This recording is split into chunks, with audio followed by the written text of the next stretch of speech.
देई दर्शनवा हो।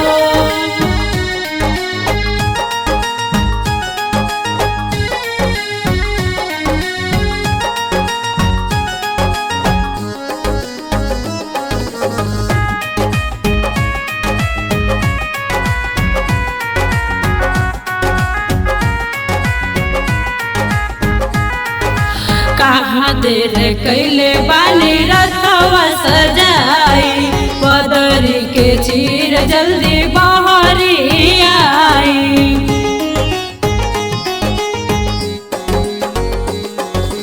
कहाँ देर कैले बानी रथवा सजाई, बदरी के चीर जल्दी बहरी आई। भूखिया पियसिया से बड़ी घबराई, भूखिया पियसिया से बड़ी घबराई। खैल नहीं खानवा हो, होई गईले औरगी के बेरिया सूरज देव देई दर्शन